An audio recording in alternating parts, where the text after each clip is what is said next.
Sekitar 2000 tahun yang lalu, Yesus menegur para elit agama di zamannya. Dia mengkritik mereka karena kegagalan mereka untuk mengenali kedatangannya. Dia mengatakan kepada mereka, "Rupa langit kamu tahu membedakannya, tetapi tanda-tanda zaman tidak."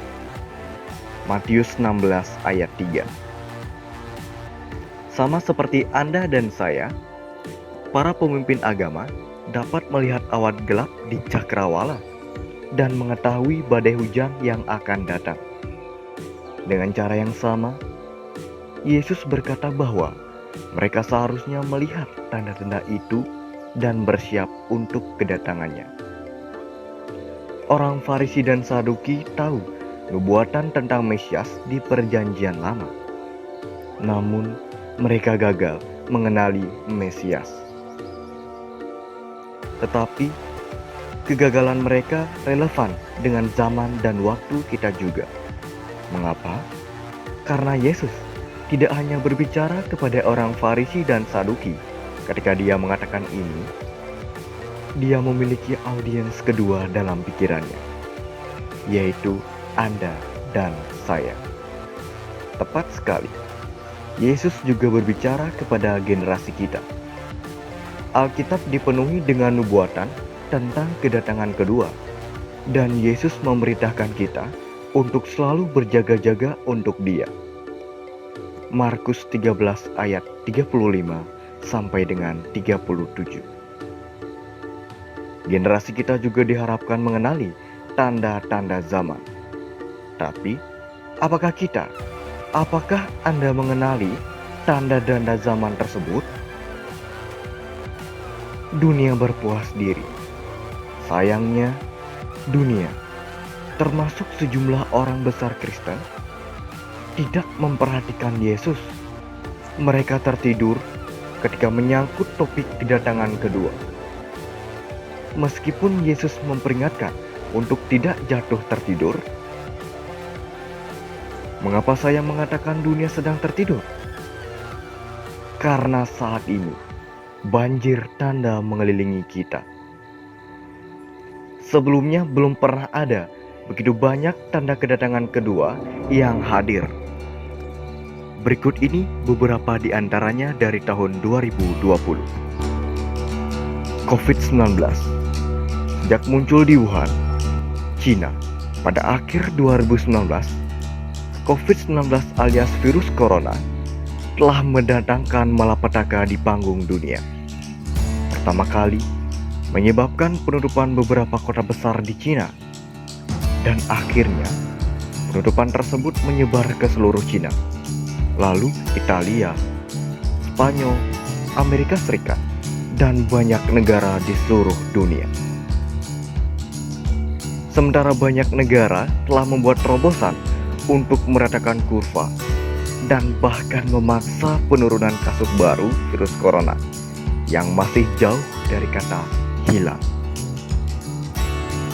Banyak yang takut pada gelombang kedua, sementara yang lain berpendapat gelombang pertama tidak akan pernah hilang. Beberapa wilayah lokal mungkin mengalami penurunan, sementara dalam jumlah kasus global baru yang dikonfirmasi telah meningkat dari 2 juta pada pertengahan April menjadi lebih dari 8 juta sampai saat ini. Ini artinya meningkat 4 kali lipat dalam 2 bulan. Pandemi virus corona masih menjadi keadaan darurat yang sedang berlangsung, dan suatu bentuk penyakit sampar.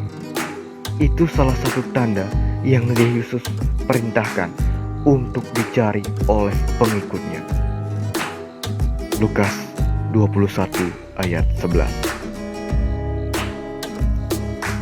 Kerusuhan global. Pada akhir Mei, pembunuhan George Floyd di tangan seorang petugas polisi Minneapolis memicu protes nasional di Amerika Serikat. Sayangnya, di samping protes damai yang tak terhitung jumlahnya, kerusuhan meletus di beberapa kota. Minneapolis menyaksikan kerusuhan, penjarahan, dan pembakaran gedung selama beberapa hari setelah kematian Floyd. Di London, pihak berwenang memagari patung Winston Churchill untuk melindunginya. Alkitab berkata, seperti inilah orang-orang di hari-hari terakhir. 2 Timotius 3 ayat 1 sampai dengan 5. Depresi global.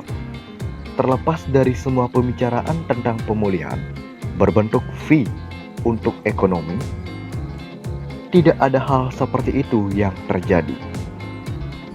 Industri perjalanan global hanya sebagian kecil dari apa yang terjadi pada awal Januari. Dan kemungkinan akan butuh bertahun-tahun sebelum kita melihat perjalanan kembali ke normal yang lama. Restoran, hotel, dan gerai retail mengalami sedikit lalu lintas pengunjung pejalan kaki yang pernah mereka miliki. Pekan lalu, Organisasi untuk Kerjasama dan Pembangunan Ekonomi atau OECD memperkirakan PDB global bisa anjlok hingga minus 7,6% tahun ini, yaitu 2 kali lipat kurang dari yang diumumkan sebelumnya pada bulan Maret. Bank Dunia memperkirakan PDB global akan turun menjadi minus 6,2%. Jika angka-angka ini benar, penurunan ekonomi saat ini akan 2 kali lebih buruk dari resesi hebat dan kontraksi ekonomi terburuk sejak depresi hebat. Minggu lalu juga membawa berita tentang ketenaga kerjaan. Lebih dari 1,5 juta orang di Amerika Serikat mengajukan klaim pengangguran baru. Ini terjadi setelah sebagian besar negara bagian membuka kembali ekonomi mereka. Untuk menempatkan angka ini dalam perspektif, sebelum Maret, jumlah klaim pengangguran mingguan terbesar dalam sejarah Amerika Serikat adalah 695.000 pada Oktober tahun 1982. Bahkan dengan banyak orang yang kembali ke pekerjaan mereka setelah pembatasan negara, klaim pengangguran yang berlanjut tetap lebih dari 20 juta. Ini adalah ekonomi global terburuk sejak depresi hebat, dan sepertinya tidak akan membaik dalam waktu dekat. Ini menciptakan lahan subur bagi kebangkitan seorang diktator. Depresi hebat membuka jalan bagi kemunculan Adolf Hitler. Alkitab juga mengatakan, bencana ekonomi serupa akan membuka jalan bagi munculnya sosok figur anti-Kristus. Secupak gandum sedina dan 3 cupak jelai sedina. Wahyu 6 ayat 5 sampai dengan 6. Kawanan belalang. Tahun ini juga menyaksikan munculnya salah satu wabah belalang terburuk dalam beberapa dekade. Kawanan miliaran belalang, mulai dari 1/3 mil hingga 100 mil persegi atau lebih, telah menyerang tanaman di 2 benua. Wilayah yang paling terpukul sejauh ini termasuk Afrika Timur, yaitu Kenya, Somalia, Sudan Selatan, Uganda, dan Ethiopia. Timur Tengah, di antaranya Yaman, Arab Saudi, dan Iran, serta Asia Barat Daya, yaitu Afghanistan, Pakistan, dan India. Organisasi Pangan dan Pertanian PBB memproyeksikan kawanan ini akan terus berkembang dan menyebar hingga akhir Juli. Saat kawanan belalang ini menghancurkan tanaman, jutaan orang menghadapi kemungkinan kelaparan di belahan dunia, di mana Kerawanan pangan sudah umum terjadi. Kelaparan adalah salah satu tanda yang Yesus katakan untuk dicari. Akan ada kelaparan. Matius 24 ayat 7. Rumor tentang perang.